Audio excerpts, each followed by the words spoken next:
Yeah. Okay. Yeah, so basically I just want to, I don't really have an agenda or anything. You know, I have tons of questions, but I want it to be like in conversation. So don't hesitate to hold anything. Don't hold anything back, or if you want to say something, or if you want to ask something, or whatever. Let's just. I want to have a talk. You know. Okay. I want some more lessons. What was that? Sorry. The lesson that the sit down at the piano we had in Almeria. Each time you said something to me, each of those, you know, playing that scale, the F and the B scale, and so many things. I played you a little something, and your reaction. Each of those things is a whole. I want to make them into a lesson with you. Oh, come on!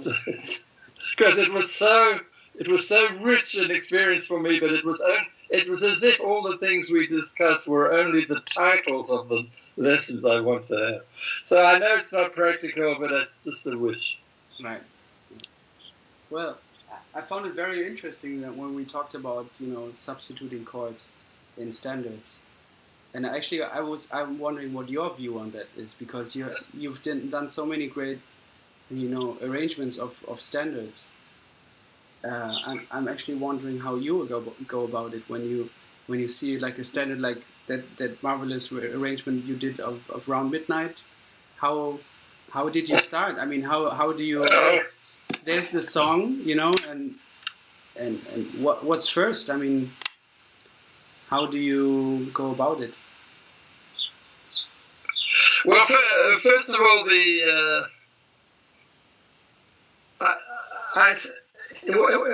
I struggled with even the idea of doing that piece because it is such a major piece in the jazz repertoire. Right. There were years when I thought about doing it and then never did it, and what I ended up doing was a sort of a compromise mentally. What I did was arrange Gil Evans's arrangement. You know, his arrangement. I don't have proof of this. It's just my guess, but I think it's right. That Gil did an arrangement 4 miles just for the quintet. For the record, yeah, he did.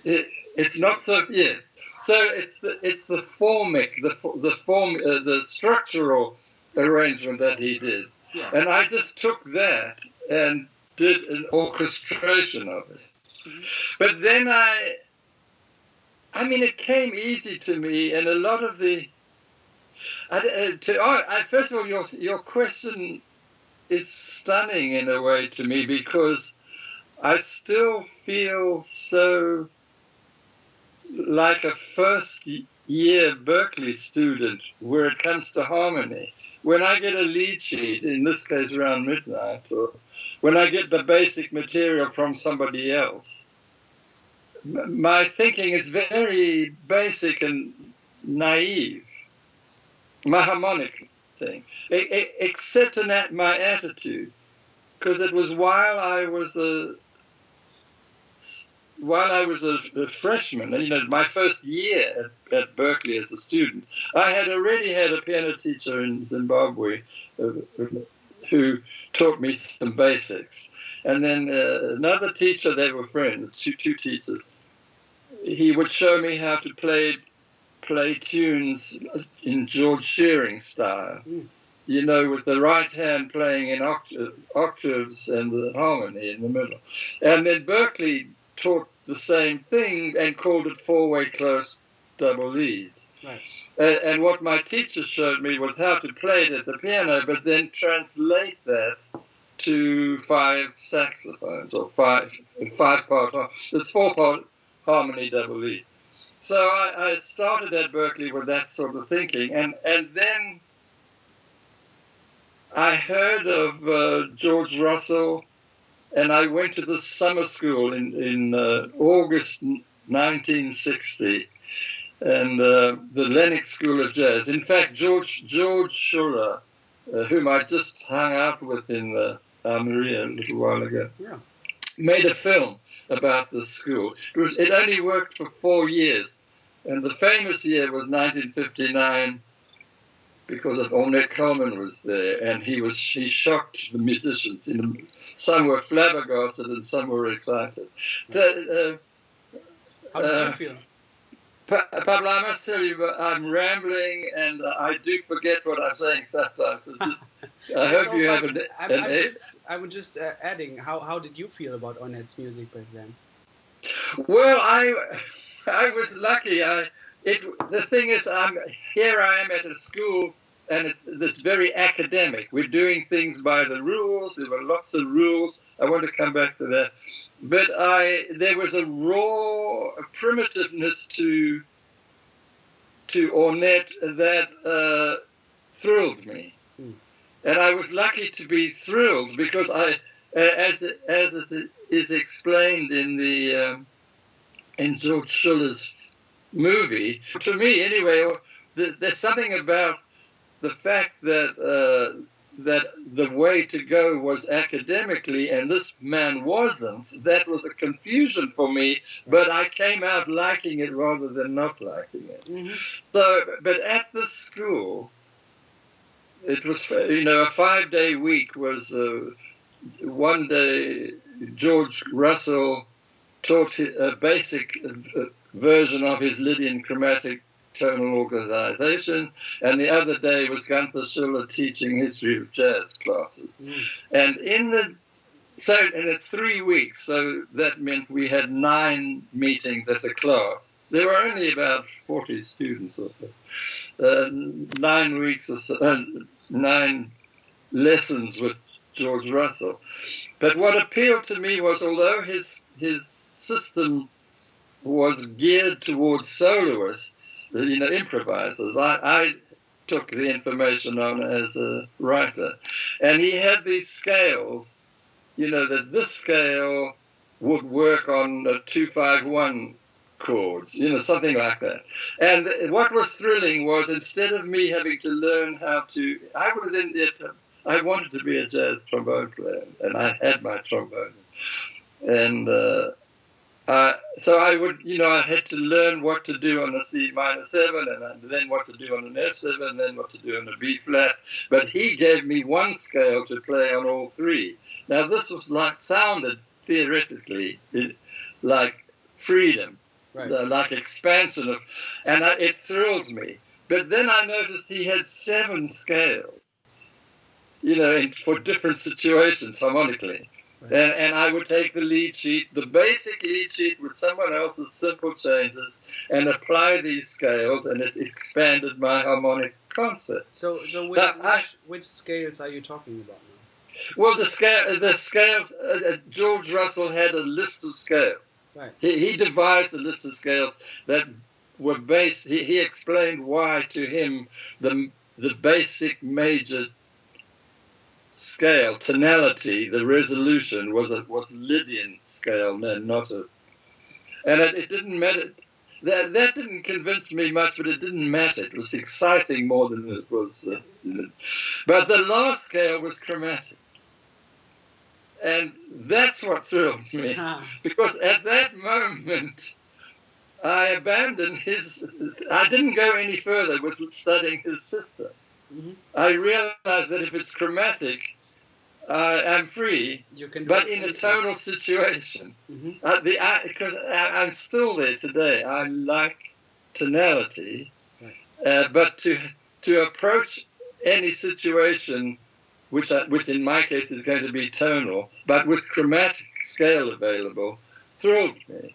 But I also realized that I had to devise my own what each note in any tonal situation was, like in the C chromatic scale, C is the tonic, and what each note is, it has to be my definition, not somebody else's. So early on, this is in my first year, I was granted this sort of sense of freedom, but I never I gradually wasn't a piano player anymore. I gradually became a third trombone player, was my best place in the band.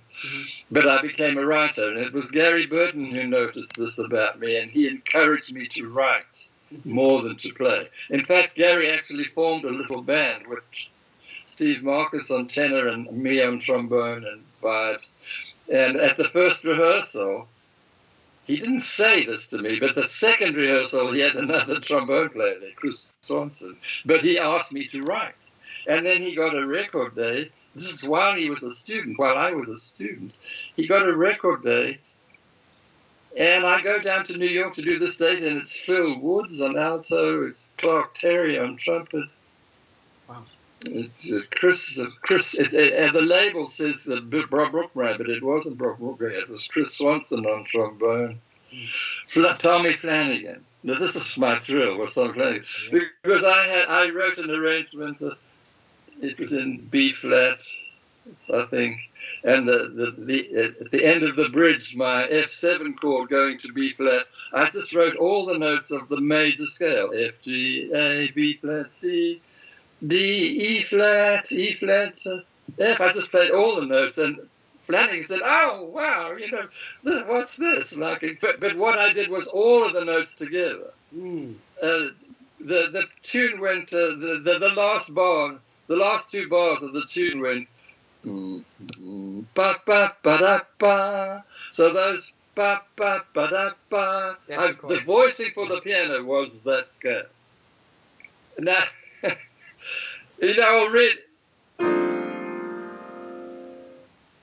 Now, already that would not have worked in my harmonic studies, because they would have said you can't have the B flat. Yeah, why would you have the fourth? Well, I used to see the fourth as if you were making a pea soup, and it's not very rich, you throw in some more peas. Yeah. And when you threw in the fourth degree, you didn't add anything harmonically. You just thickened the soup. Yeah. That was my thinking. Mm-hmm. And so, but the thing is that Tommy Flanagan, whoopee, it pleased him to see it. Yeah. And for me as a student, and him he was already Tommy Flanagan, and he wasn't just the piano player. Joe Morello was the drummer. So I had this break. I had this connection with the center of jazz that I wasn't, outside of this. I had it early, and this gave me credibility and confidence. Yeah. But I still, to this day, when I start a tune, a standard, I'm very basic with the harmony. My ear doesn't. I don't think so. No, but the thing is, what I do with it vertically is always available is the chromatic scale. I think of it as chromatic. But the actual fundamental movement, I take from somebody else. Just 2 years ago, or a year and a half ago, I did an NDR project with Dave Liebman and Richie Byrick. And I had known Richie Byrick personally in the 70s. So we were already close. We had a friendship, but we hadn't had any working knowledge. And when I got their music, and Richie had reharmonizations, quite a lot of them my ear wasn't comfortable with. But I did an arrangement of For All We Know, I think it is. Mm-hmm. And when I played in my simple terms, Richie's reharmonizations, they didn't sound to me better than the basic lychee. But I just listened to it the other day, and it shocked me, because what I did was I did 8 bars my way and 8 bars with Richie's way. And suddenly Richie's reharmonization sounded wonderful to me. The basicness, literally, if it was F minor 7 and it was just F, A flat, C, and whatever it was, my fingers still play very basically. I'm not adept at playing a melody and changing the harmony, which most pianists are good at. That's their livelihood. And I never got developed with that. And I realize how vertical I am, but I'm always looking for ways to be more horizontal. And one of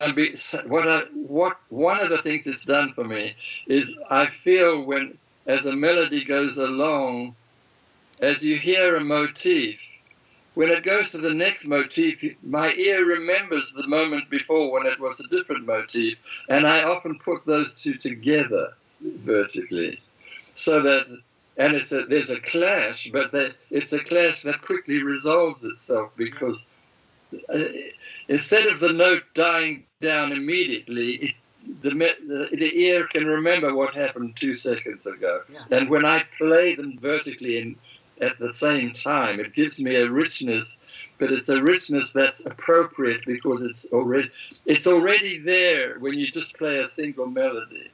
But if you play the melody with the piano pedal down, it clashes a bit, and that enriches. What I'm always my main job is to make timbre, orchestral timbre, harmonically. Yeah. And so anyway, I'm rambling. I think you should ask another question. You should. That's what we're here for. It's great. It's great. I'm enjoying it a lot. Well, I like passing this into your ears. What was that? I like passing this information because I think it's primitive into your ears. It's not at all. It's great to hear how you think about these things. But I want to tell you a little story. I've got a feeling I might have told you before. Let's see. Let's hear it. It was around midnight. I played it. Whenever I play that tune with different bands, including NDR. Can I ask you a question before? Sorry. How did you first learn this song? How did you learn it? Oh, from one of the early Miles Davis versions. Did you take it? I don't know what I did. What I did was the same format. I liked the fact that the first half was very, very slow, melancholy, really sad, and room for orchestration. And the second chorus was just rhythm section and Coltrane. Yeah. And I structurally really like that a lot. And my tenor solo doesn't have any band background. And in the NDR, it became Lutz's. It was Lutz that played it. I mean, I say normally, but usually one would think to go to Christoph for it. But Lutz, I did it first with Lutz. I liked it with Lutz. Christoph liked that Lutz had it, because Christoph, I think he loved Lutz too, as many of us did. And, Christoph was the main guy, but Lutz was great as well. And the band liked having Lutz play it. I liked it. So it took me a while to get an ending that I wanted. There was a momentum built up by the tenor solo. And then the ending, which is also, it's from Gille's version for Miles, my arrangement seemed to sag a bit. So I used to try and come to a mini resolution, but I asked the drummer to keep going. I asked actually that they didn't go into that traditional Latin feel there, but I also left it up when I played with different bands, and the Latin feel was what was normal to them. I would let it go. It's flexible, but my choice was don't let it go. Carry on with the energy from the previous solo, and that works for me. Yeah. Nowadays, when I play it, it works for me. But every time we play that arrangement, it seems to lie in the band. Most of the bands play, it sounds good right away. And this is the next thing, though.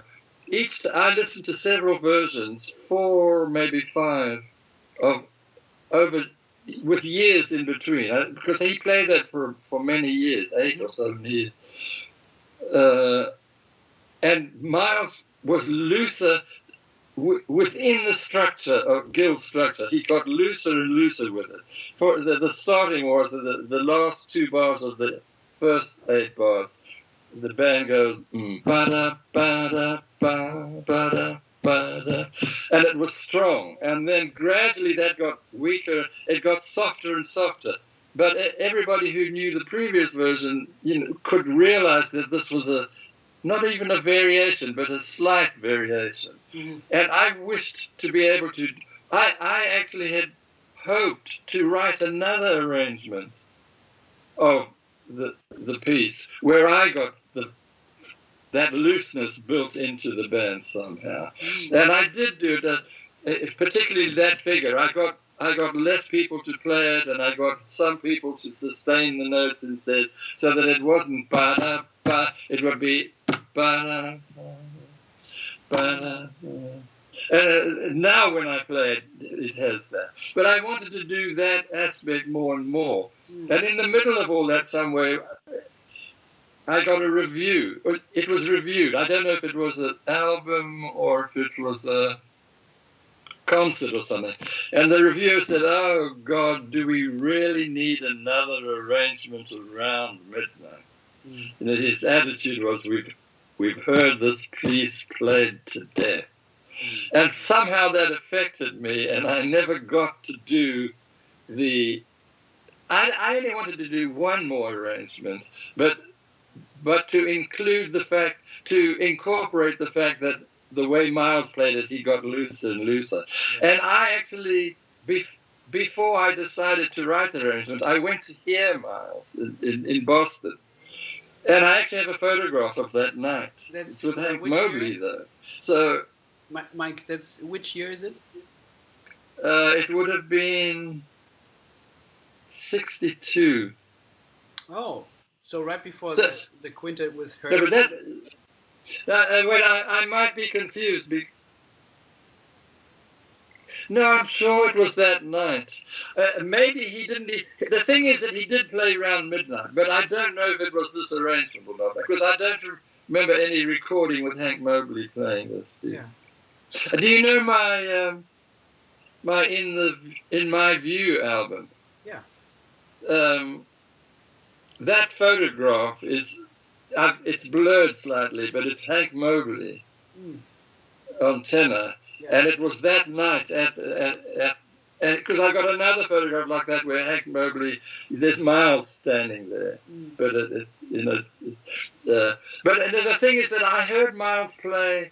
He played around midnight, but he never played the melody anyway. But the tune. The tune isn't just the melody, it's the whole piece. It's the way the changes go, the shape of it. The tune isn't... I mean, I think at that time as a student, I thought a tune was its melody and then with some other stuff. But that night was an education to me, to hear a tune where the melody was never played. And recognize it. To me, that connects to Miles's love of Ahmad Jamal, I think. Oh, because when you listen to Ahmad Jamal, you can almost hear him play the melody, although he doesn't play it, right? So he does. He regularly. These giant pauses, but in your mind you hear the melody. Yeah. And you also hear his appreciation of the tune itself. Yeah. Although he totally makes it his own. Oh, no, I don't know this. Yeah. I mean, I've heard Ahmad Jamal, but I'm not that familiar with it. Yeah, so I thought a lot about this, comparing Miles' recordings to Ahmad Jamal's recordings that Miles must have heard, right? Yeah. Because, after reading all these books about Miles, I'm a big fanatic.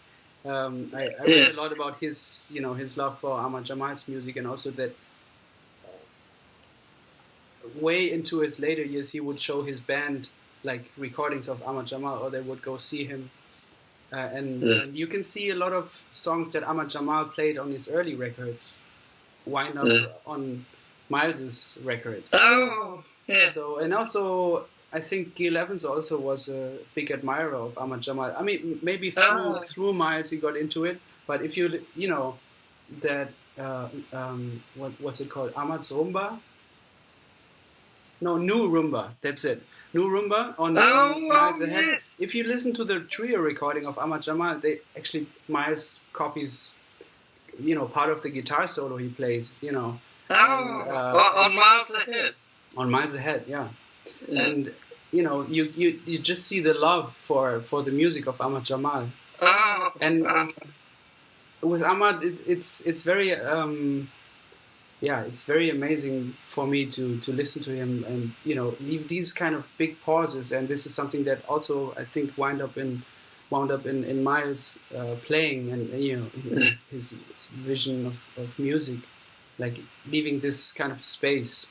Yeah. And I read a nice thing about Ahmad Jamal, like an interviewer asking him, so how about these pauses? Why do you do them? How that must that's really amazing how you do it.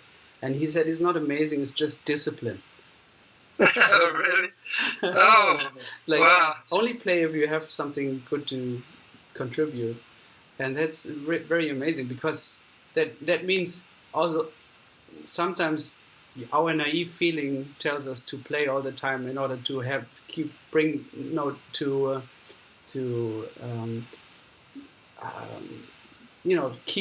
the tune, although the tune can play itself, although if even without you playing the melody for a second, right? Yeah. And I found that to be true also about your arrangement. You just said it before. I mean, you don't play the melody correctly, but still it's around midnight, and you don't hear an incorrect melody when you hear your melody of Around Midnight. You hear the tune. You hear the tune, and I mean that connects back to Miles.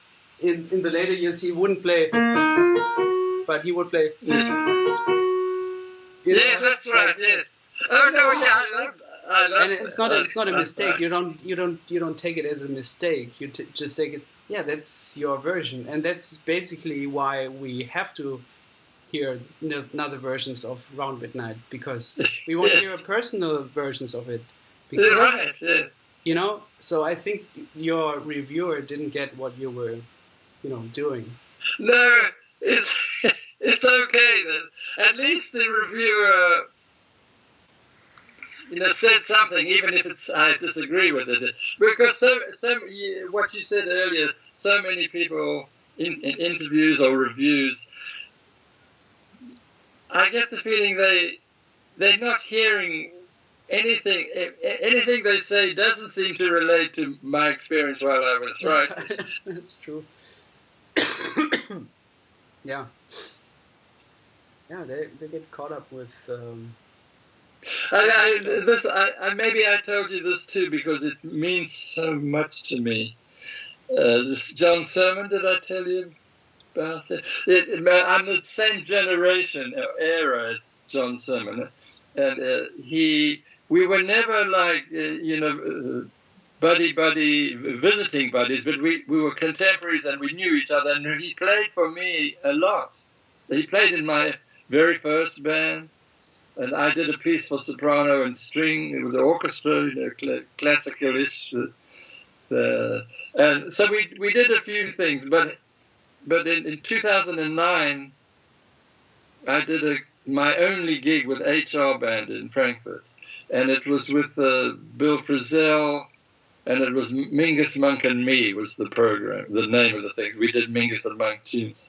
But I did Round Midnight at that concert. So it was a 3-day festival, and Sermon wasn't playing that moment, so he was in the audience. And at the end of between me and the next artist, I walked to the dressing room or something, and Sermon stopped me. And I, my head was, I wasn't looking at him, but I think I grabbed his arm in recognition of as we were passing, but no, he stopped me. He stopped me moving, and he said, "Michael," he was pulling my ears, my eyes, my face to his face, so I was looking at him. Yeah. And I'm looking. Then I look at him, right at him. I'm this far away, and his eyes were full of tears. Mm. And he said, "Michael, I'm crying." And he had just heard the Round Midnight. Mm. And then I think I'm more able to be outwardly emotional than a lot of your average guys, especially jazz musicians. But this was difficult for me. I didn't know how to take it. I mean, John was paying me a compliment bigger than I've ever had because it was physical. He had tears in his eyes as a reaction of this, and I thought, what more could I possibly offer? My audience has always been my peers. I do enjoy playing on the stage, but usually when I'm on the stage, not always, because some tunes my attention needs to be on every note. And I barely have to do anything because they know it well, but I need to be on every note. But not all the tune.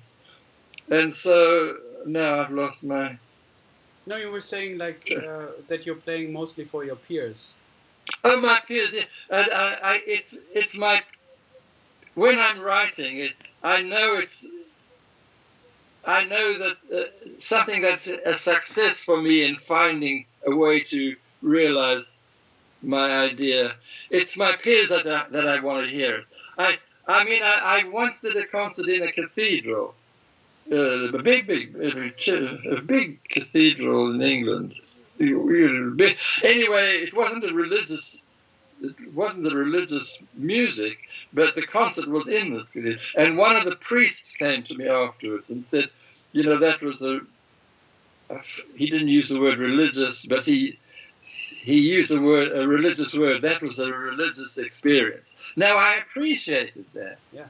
But it's not really what I want. What I want is someone. I know. In fact, I only have one gig this year, and it's in March. I'm going to New York. In fact, I'm waiting for. We're going to play Hal Wilner's Amarcord project, which this will be the third time I've done it. And the way that I've got that piece ending, it's very quite gentle ending, and it's a resolution to E major. It's got a slow harmonic movement. A very simple is eventually a B7. And it goes to E major. But while we're getting there, the cello is going B, G, B, down, low down, B, G, and then some movement, B, G, and then eventually we come to somebody else, the flute's playing an E major with a G sharp in it. Yeah. And right after that, the cello just once more goes B, G. This is after the resolution. So, when I first did it, Hans Koller was in the audience, and he came to me and said, "Michael, do you realize you have major and minor in the same chord?" And I said, "I'm so glad you heard it because that's what I want." Yeah. And then Rob Berger, I don't know if you know him, but he's an accordion player and American guy. And the moment I heard him warming up, I knew this was a person with big heart and depth. And he came to me and said, "Michael, you have major and minor in the same chord." I said, "Oh, thank you." And this is what I want more than anything. I mean, if the audience can't be expected to do it. And if they enjoy it, okay, but they're not likely to to say that to me. But that's the sort of, that's what when I'm playing, because I feel slightly naive where I'm coming from. If the musicians notice something like that, it lifts me, it gives me credibility and joy and forward momentum. I think. And so one other person noticed it that the next time we played it, somebody else. No, I forgot who it was. It reminds me of that classical piano player Claudio Arrau. You know him? Oh, I know who he is. Yeah, I read this wonderful book that he wrote on piano playing, and he said something that really struck me and that connects to what you just said. And he said, always play for the ideal listener. Oh, really? Oh. And that changes how you play, right? I thought I was cheating, actually, by only playing to musicians. But if he says that... I'm not saying that only musicians are the ideal listener. But to me, the ideal listener is like somebody who's really open and doesn't put it into boxes or, rules. Like you wouldn't have the minor and the, who doesn't have to think about something else that he knows and saying like, this is something like this in order to enjoy it, to compare it to something else. Somebody who's just open and willing to engage in a way and connect. And I think that's very true. Like playing for the ideal listener. That can be a musician, but that can also be somebody who doesn't know anything about music, but it's just open to sound. Yes, I don't want to cast those people aside. I do want them. Like the priest's reaction. Yeah. I mean, his reaction had to do with his life, which was a religious life. Yeah. And so the fact that he voiced his appreciation in the terms he's familiar with is a pleasure to me. Yeah, because it's personal for him. I think he said that it was a really spiritual experience for me. Yeah. So the fact that I could touch that, it pleases me. But what I like more than anything is a musical response like the Mezzo Minor. Mm-hmm. That's nice. Now I want to hear this. Can you send it to me? The Amarcord. Yeah. Well, first of all, I'm about to play it again in July. But then what I'm waiting for is I don't know what the orchestra is and whether I won't change that aspect, but I have to maybe change. So where's that concert in July? It's on the July 27. It's outdoor. It's outdoor at the Lincoln. That area. It's got another name. Avery Fisher or something. Avery Fisher Hall. I don't know. Well, it's not the hall. It's because it's outdoor. Right. But the band plays in a shell. Yeah. It is, and I've been in that area and I don't recall seeing it. It might be new.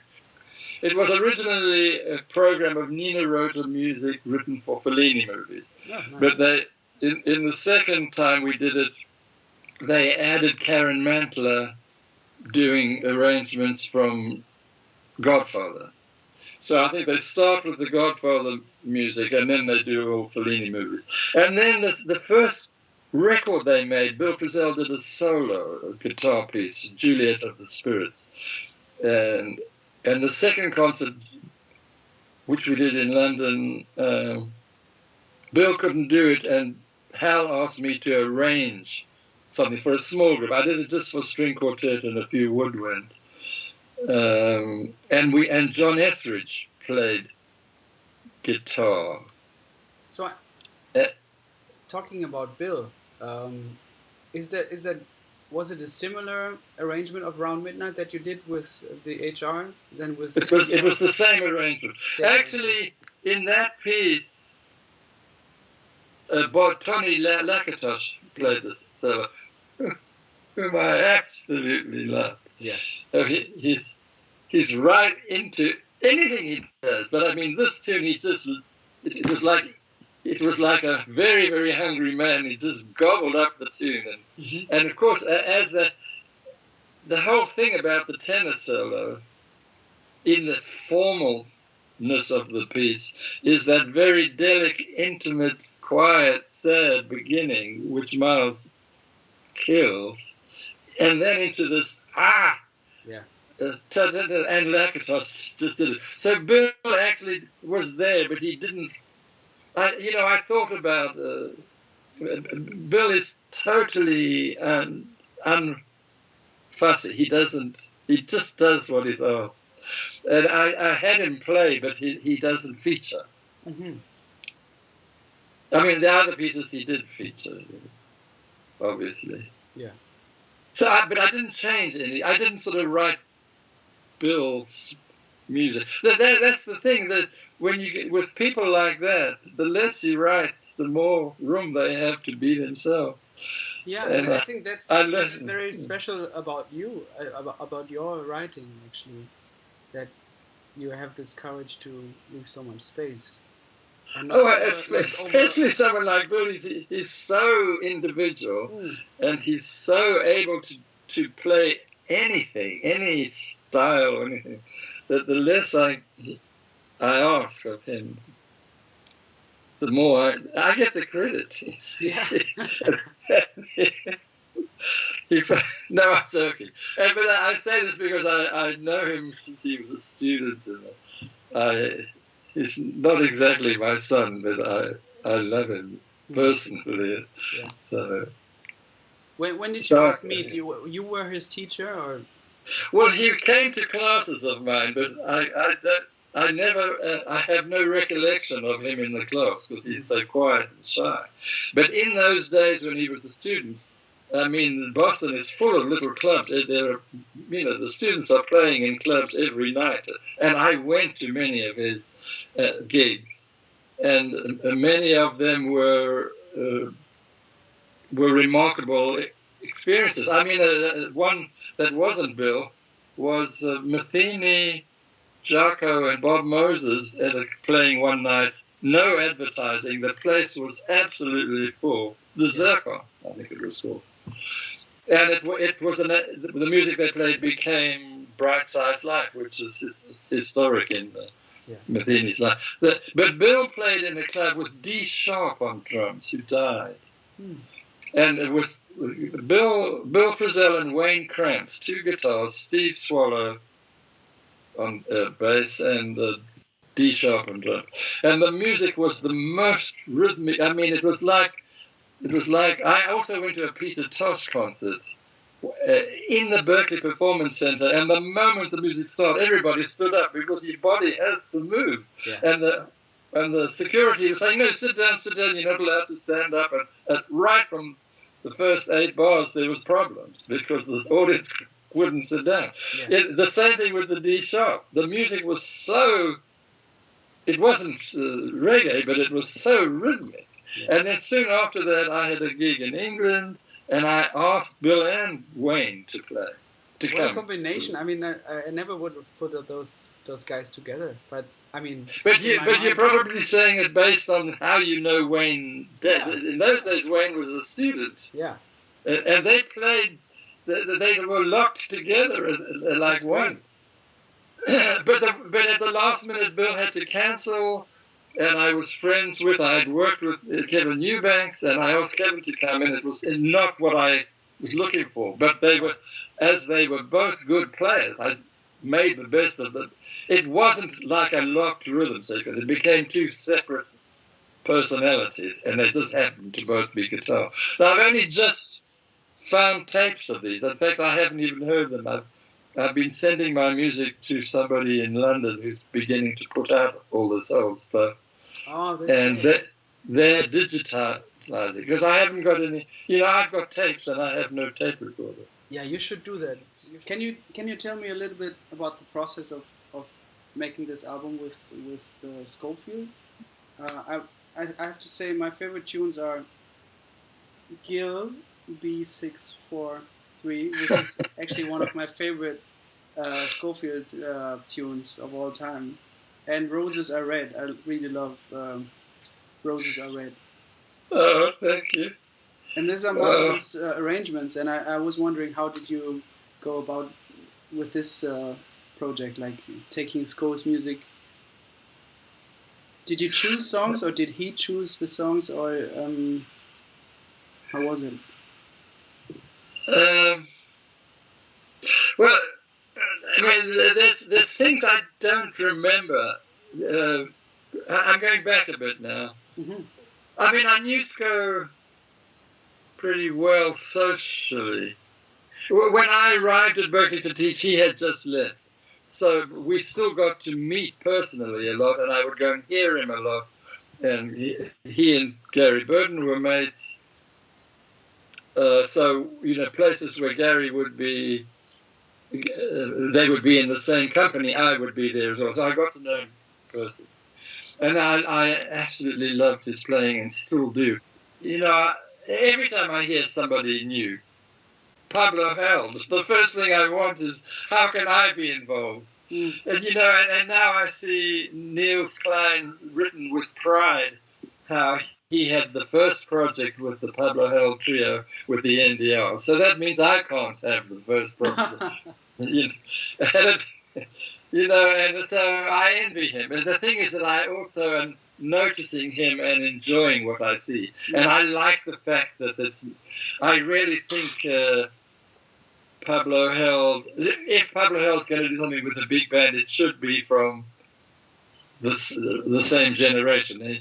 I think he has first choice. I mean, because you and me, we're in different generations. Doesn't mean we shouldn't do something, but we're far apart. And if you need anything with a big band, it needs to be from your generation. So Neil, I think it's a good marriage. But I look. Envy has a bad connotation. I don't look with envy. I look with joy, but wish that I was there. Yeah, I know what you mean. Yeah. I still think there's possibilities, but they are other than nature, which is what happens with that you and Niels have altogether. So now I've forgotten what I was saying. Oh, for many years. The interim years, I remember that Sco and I did a lot. But when I looked it up in the diary, we actually did things for a whole year. The first concert, we talked about wanting to do a collaboration. I remember going on the roof of his... by the way, that Gille B643, that's the address of his flat at Westbeth, which was a big artist colony building that with reduced cost, and Sco, I went to visit Sco, and he lived in that same building. Ah. And the first concert we did, I don't know where the gigs came, which meant the making the thing happen because it cost money. The first concert we did was in Denmark, and I know I have tapes of it, although I haven't listened to them. At least I think I have to. It was a very big band. 5 trombones, 5 trumpets, 5 saxes, huge. I remember we did a piece called Protocol. Oh, you must know Protocol. Yeah. It's a difficult piece. It's not easy. And when Sco plays it, you can hear it's difficult, but he plays it with comfortable ease. And I was very surprised that the band played it so well. With more ease than I anticipated. I remember, this is a totally other story for the minute, my relationship with Graham Collier, because Graham helped me a lot. But for some reason he was in the audience, and this is in Copenhagen. I don't know why he was there. It was a daytime concert. And I seem to remember the concert went very well. So it exists. It was done for the radio. So that was the first concert. Then we went to Sweden, and with a Swedish band, and played Flushing in Stockholm. And then we got on a plane and went up north somewhere. I've got photographs of that at the airport. There was a lead trumpet player who was not Swedish. But it was always with Swallow and with Stewart as the... No. Ah, okay. No, each time it was only twice. It was only 1 gig in Denmark, 2 gigs in Sweden.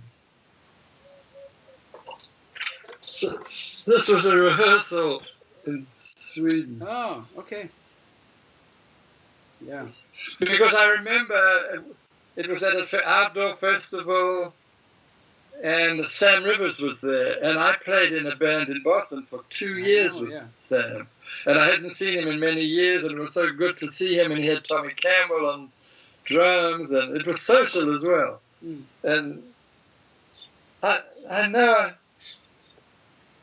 I'm very unorganized, but I've got a photograph of 2 or 3 photographs of Sco, and I'm standing because I'm leading, and I'm not standing in the trombone. I was playing trombone in the band, in the Swedish band, and then we come to England, and we've got an Arts Council tour with 12 concerts. I mean, nowadays 12 is a lot. 12 concerts, and the sound man. I mean, the sound on this record is very good. I think it's very good. Yeah. It's vital, and he did it as it wasn't meant for a recording. It was meant for a reference, or he did it for me as a kind of, I don't know what. But it's only a direct 2-track, direct to two-track, no mixing or anything, because his main job was making sound for the house, for the building, you know. So the fact that it's such a good recording as well is anyway. So we did the 12 concerts, and those were the 3 things we did. But it was spread over a whole year. Okay. And I forgot that. I thought we just did them like that, but you know, I don't remember the gaps or what we did in the gaps. Who chose that Gille 6/4/3 swung this time? The choosing was between us. I would listen to what Sco had up, you know, on record up till then. Plus, I remember going down into the basement where he practiced, and he would suggest things. There's nothing where he said, "I must do this." He left the choosing up to me, but I chose from what I heard of him on record. And the Gille piece, I can't remember how we chose that. I don't know if it's on a record with Gille only, with John only. Yeah, I mean, it's. I think what's the record? It's that record where he. I think it's the record. It's either Still Warm, but I don't think so. I think it's on that record, which is mainly his demos that he sent to Miles, I think. You know, one of his early records. And it's so many great tunes, but I think it's only tunes that he was intended as demos to send to Miles for maybe Miles using them for his own band at that time. And I think that's one of the songs, but I'm not sure. I'm not sure. I've got a feeling that I did the choosing, but from what he gave me, from what I heard, but also from what he might suggest something in it. Yeah, because it's straight on the record. And I always wanted to play this song with Sco, but I always felt like I would try a different feel, and I didn't know what exactly. So when I heard your version of it, I was like, yeah, that's it. That's great. And I love the original, of course. You know, I love the bass line. Yeah, and and it sounds so open. It's very open, that piece, and that those voicings. And it's amazing that you can, you hear the Gille influence. Of course. His writing, and then in your writing too. But then you still make it your own. But you know, when I hear, I don't listen to it. But when I've heard it, I feel I didn't finish my research on it. That I had more work to do on it to get it where I would normally want. Yeah, like what? I mean, what was missing?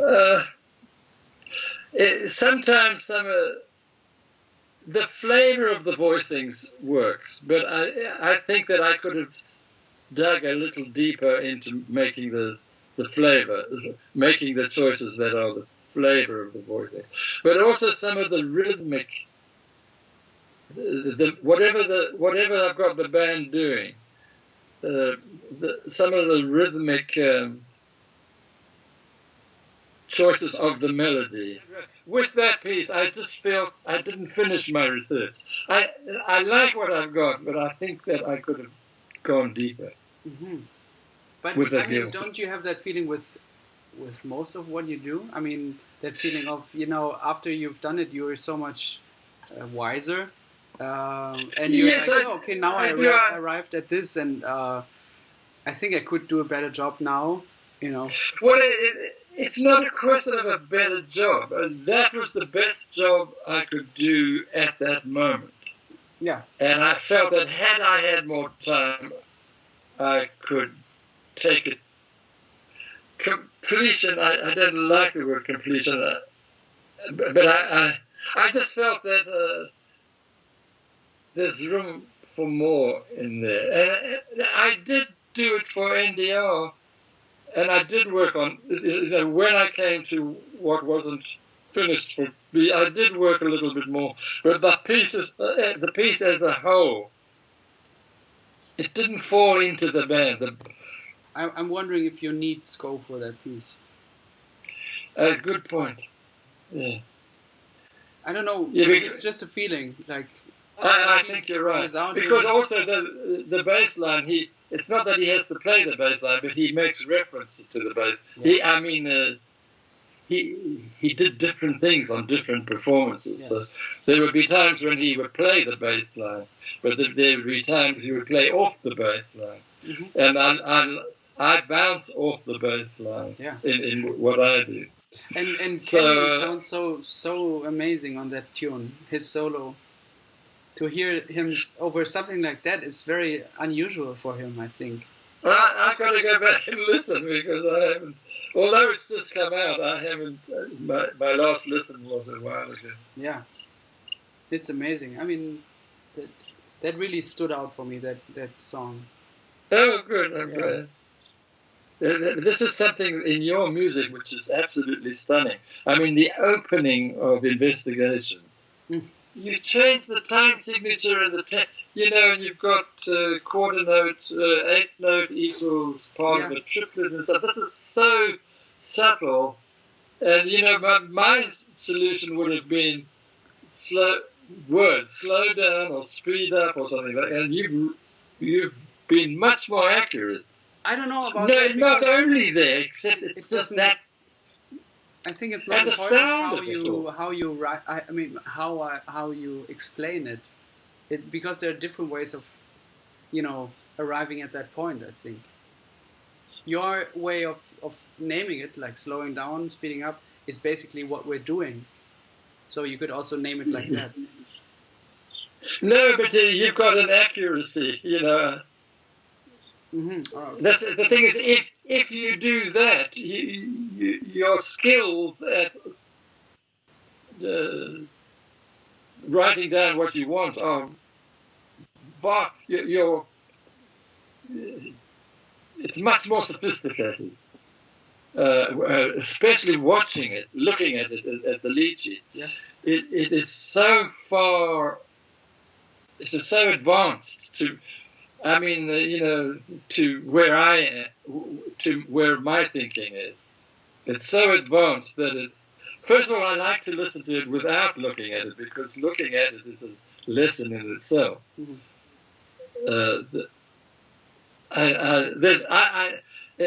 I still have to do is to listen to it a lot more so that it's in my system, and then do the looking at it, mm-hmm. and then putting those two together. So I mean, that just those first bar, because you play it several times. The first one, there's a lot of life there left for me to enjoy it. Now I'm talking about 2 bars. So what about the rest of the music? There's so much there. Yeah. And how about Roses Are Red? When I wrote it, I was working at the piano and playing it. The piano. I don't think I got with the band as much as I do when I play it at the piano. When I play the piano, I'm only playing the lead sheet. Yeah, it's sounds only like the a bass piano piece in a way. It sounds very pianistic. I guess so, but I don't mean it as a piano piece. Mm-hmm. It's just that in those days, all my tunes started with me playing the lead sheet, as it were. So it's the piano in my ear, and that that version is more complete than the orchestrational ones I've done. And I've tried it several times. But I know Stan Saufson liked that piece, but he wanted to study with me because of that. It was that piece that made him want to have lessons. Yeah. We never did it, but the thing. So I realized that. I once played it to a student friend of mine, Larry Bader, and he immediately said, "Oh, Gibbs, that's very Gibbs." So I liked that. Yeah. And I still like when I played at the piano, what I'm hearing is how I haven't made the translation to my satisfaction yet. But I don't. It's also one I don't want to work on anymore. Is it in a way finished for you, or? Well, I've done as much as I can for it. But there's too much else to do. If you get a moment, it would be so great if you could send me a lead sheet of that song. Okay, well, you're very organized with lead sheets, I noticed, because I asked you for some, and in 10 minutes I've got them. I have to find it, and if I can't find it, I have to see if I have a score from which I could deduce. So yes is the answer, but it won't be quick. Yeah. No. It will give me lots of pleasure that you have it, but I have to find it. Yeah. Yeah. I'm also curious about handwritten sheets of yours. I would like to see your handwriting. Oh, my handwriting pre-computers was pretty good. I mean, it was sometimes quick, but often I could do a score which was printable. Could be sold as. I used to be neat, and now my hands don't work. I fumble with.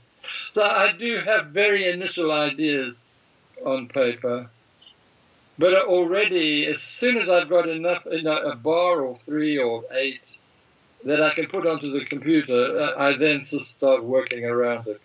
Did you have any role models in terms of handwriting, sheet music? No, because it's all computer now. No, I mean back then when you started. Oh. Were there sheet music that you... Of composers? There's two copyists I worked with. They both had incredible handwriting. But they were copyists. They didn't write. No, I don't. Gary Burton was the worst. I mean, do you think he could be worse than Kenny Wheeler? I've got a lot of Kennys. Yeah. And they're not very good. Yeah. I've got, it's amazing to see it because his music sounds so organized. Yes, he is. No, his writing was not very good. We should talk a little better about Kenny, No, I love him to death. Yeah, me too. I love him. For so many years, the weird thing was, he is such a shy guy, but inside he was very alive, and he also had an incredible sense of humor. He would tell jokes, but with no smile on his face. So I worked with him in the studio. I would go to the studios he would be in. We both played in the John Dankworth band. We both played in John Warren's band. We played in other people's bands. I never played in his band, but his bands only came later. I was once asked to conduct. He didn't conduct. He always had someone else. Did you play on the Windmill Tilter? Yes, well, that was John Dankworth organising it, but I played on that. Right, okay. Kenny didn't do any. He did the writing, the work at home, and then John Dankworth took that. I see. But we both played in John Dankworth's regular band for a couple of years. And John Dankworth, he did movies, he did sort of classical and jazz combinations. He lots of work with Cleo Lane.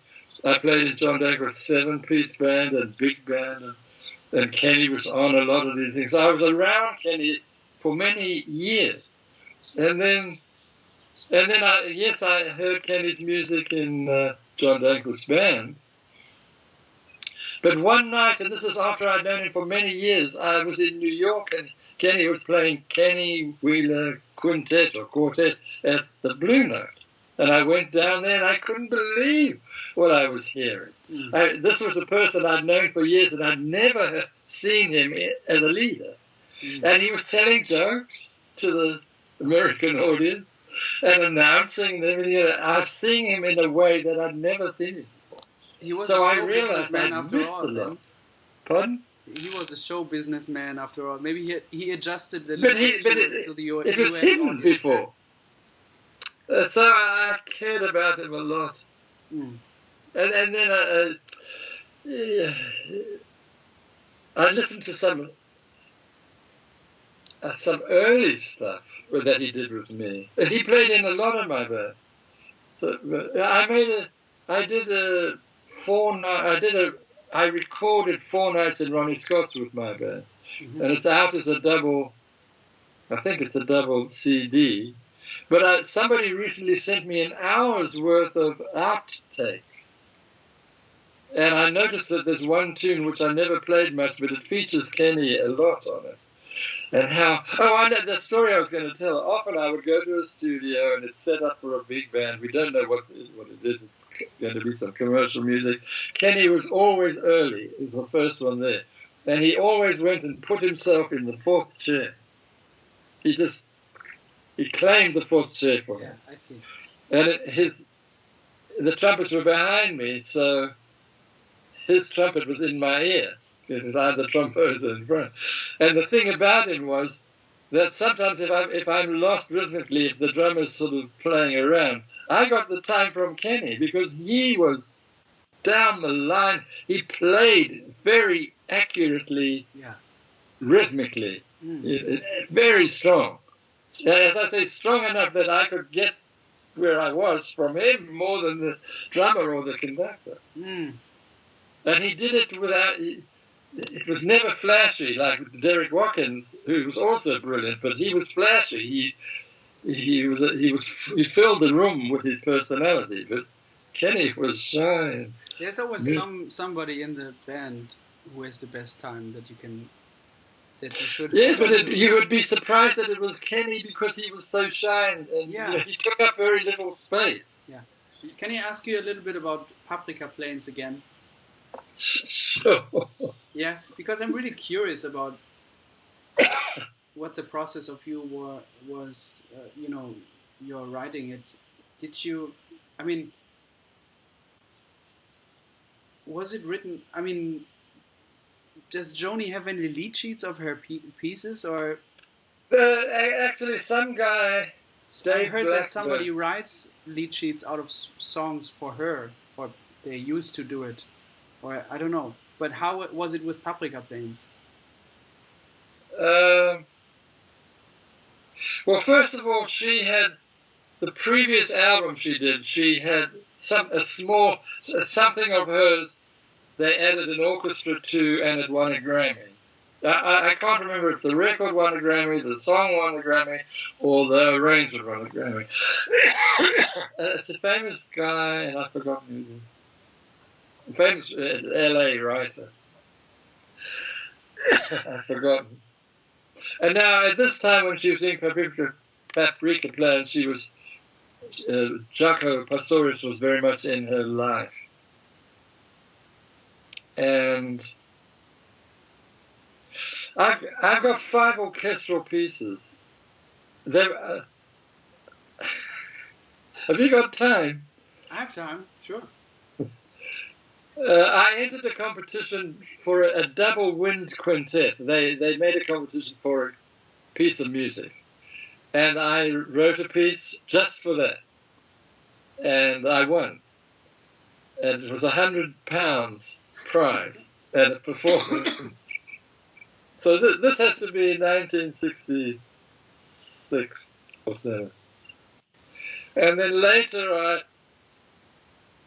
orchestrated it for orchestra. I don't know why, but I've got a recording of it done by the Hanover Radio Symphony, and I can't remember why I got the opportunity. And then And I like them. They're very short. They're less than 3 minutes each. The 5, you know. In fact, one of them's sort of under 2 minutes. And I played them to Jaco one day. And I remember him calling me up at 3 o'clock in the morning. Mike, you motherfucker. He said, you know, he thought these were great pieces. And then he played them to Joe Zawinul. Because then when I knew Joe to say hello to, just because I was always backstage. And this is pre-Weather Report. Well. So then Joni and Jaco are together a lot. And she says to him, I've done... Oh, Jaco taught us... I mean, she's a guitarist when she plays, but she does play some piano. And Jaco showed her something at the piano that was very... released her from her habits or something. Oh, some harmonic thing. What was that? However she played the piano, she's not trained, you know, she's not... I read that she had piano lessons, but then she had a teacher who was very obsessed with mistakes and hit her with a ruler. Oh! So this is when she stopped having formal piano lessons, and everything after that was basically self-taught, and this is why it's so unique in a way how she plays the piano also. Well, what Jaco did, I don't know, but the result was that it freed her. Yeah, it sounds very free how she plays there. Yes, so she actually played I think she recorded a half an hour's worth of music and then edited it down to 9 minutes. So it was all improvised? Yeah, well, it was spontaneous. I don't know how improvised it was. I mean, there's this big piano cadenza in the middle.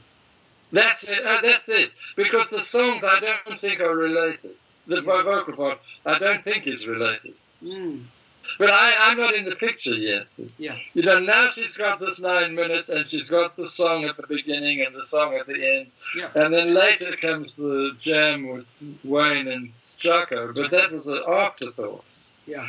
But anyway, she comes to Jaco and says, I want to add an orchestra on here the same way as we did on the Grammy-winning thing of the previous album, which I could look it up, but I've forgotten who it was, which song it was. Yeah. We'll look it up afterwards. So he says, you got to get Mike Gibbs. So she's no idea who I am, but I get a call one day from the management that she wants me to do this. So they flew me to... They sent me the tapes and I listened and I said, sure.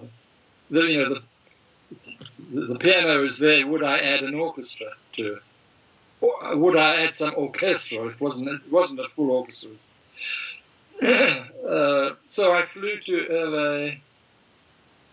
It was daytime. I remember it's called Paprika Plains. I'm thinking what the word Paprika Plains does to me. And why this is a confusion. I had several confusions. But we're flying over the Grand Canyon, which is definitely not plains. But I still had there must have been large areas of land that were plains. Looking at it gives me a feeling. And actually, this is a subject I'd like to talk with you. The things you've just done, explaining all your investigations tunes, you don't differentiate between the non-musical and the musical. And I've always separated the two when I talk, but it's almost as if I separated the two and my goal was going to be what you're doing. You don't separate. You talk about the feeling you had, and then a note, and it's one thing to you, and I so appreciate that. Which is why I have to go back to them, because I only read them as he put them out. So this is another day we need. So when I arrive at the studio and I talk to her, I meet her producer, with whom she's very tight. You know, what he says goes, and they work very well together. Louis, somebody. So when I start talking, when I getting they start talking to me about it, and my responses were, well, I'm looking for something that's paprika hot, and is got a flatness about it, like plains. And she looked up at her producer and said, "Oh, I like this guy," because I didn't. And the other thing was that I had asked them to please get some young student whiz kid to transcribe it, because my transcribing, I can transcribe, but it was difficult and a sort of waste of time. It's sort of like one step. Who did the transcription of it? As a young student in college in LA, I have no idea. I don't think I even met him. Yeah, okay. But I just asked, when I write, could you have the music written so I could see it? Just saving myself time. Wise decision. It's all 5/8 bars and 6. It's got all different time signatures with rubatos and everything. Sure. And I didn't talk music at all. I mean, this was for me to take home privately to study. But when I talked to them, I talked in colors. And there's this wonderful line about the river snaking. And immediately it's got green color into me, and which spoke cor anglais, and in my orchestration, that when she sings those words, when she sings those words, I have a cor anglais snaking, literally snaking, and she says snaking, and I make the music snake. It's that literal. But actually, it was because I chose to bring the orchestra in at the end of the song, so that by the time she resolves the song with this big C major triad, now starts the piano. I needed an introduction. Anyway, I thought I had created a big paprika plains, and I've got a bang in the orchestra. I thought I was going to get a red hot sound, and it sounds icy Arctic cold to me. But not in the way that, I've got to change it. It was, that's what happened. So, and I accepted it. Right? Mm-hmm. Okay. So the end result wasn't what I expected, but it was, she didn't, this wasn't an issue for her. She just heard orchestra. And I love the fact that the strings creep in underneath the low cellos. And in fact, the first note is below C. And so that I had the cellos and the violas, but the first note is below C, so the violas don't play it. But I liked that because the creeping in was all orchestrated for me, because the violas couldn't play the first note. They come in on the second or third, and they creep up. But then she came to this big resolution with a big C major triad. And I took a long time orchestrating it. It needed to be traditional sounding. I didn't want screaming French horns or anything. I put everything in their comfortable registers. And there was one D natural mid-register flute, just for a little harmonic rub. I don't mean the D to sound too much. I just wanted to affect the C major triad. But what I did do was I arrived at the C at mezzo forte, and then I just brought my arm slowly around, and I said, when my arm to each player that's there, I said, as my arm approaches you, will you diminuendo? Or the other way around, would you crescendo? And as I go away from you, diminuendo. So the C major triad is like the surface of the C, but a calm C. So there's no movement in it except it's alive. And then that worked a real treat for me. And then actually doing her music, I just listen to it in blocks, each phrase she does, and feel and search my own physical reaction, non-musical reaction. And then how I define what I feel, my question to myself is, how can I achieve that with the tools I've got? Yeah. I am separating the emotion with the skill of music, which you did with, I often say this to class. There's this, what happens before music and what happens after, and you either observe it or it's blurred. And I have to go back to it, because your writings there's a lot. But this is a big step forward. Once I can take in what you've written, this is a big step forward. Will be a big step forward for me in my understanding of how I start a piece. But it always starts outside of music. Mm-hmm. That's outside of music. It always starts with my human feeling when I play the notes. That's beautiful, yeah. Yeah. Nice. Thank you, Pablo. I don't know. I can't stop talking, and maybe. Yeah, that's great. How do you feel about our talk? Do you feel we arrived at something, or? No, you have to answer that question. I'm just talking to you. It's a dream for me to have your attention. Well, likewise. It's so great to talk to you. I could do this the whole day. Oh, bless you. Thank you. Mm-hmm. Well, I would like to do it the other way around. I would like to be talking about your music. The time we spent at the piano in Almeria, I want some more of that. Yeah, we should do it. If you get a collection of these, how will you make them public?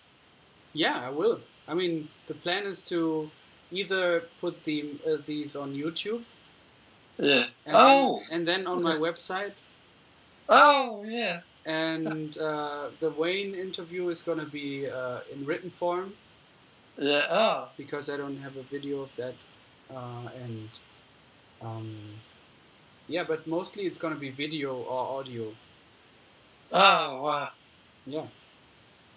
So you were the first, after making the decision now to pursue it more and more, you're the first I'm talking to, and it's been great. Thank you so much. Yeah. Thank you for doing it. Well, it's my real pleasure. Cool. And I think a lot of people will be interested in what you have to say, and I'm looking forward to sharing it with all of them. I'm a bit nervous, but it's gonna be fine. But I won't watch it.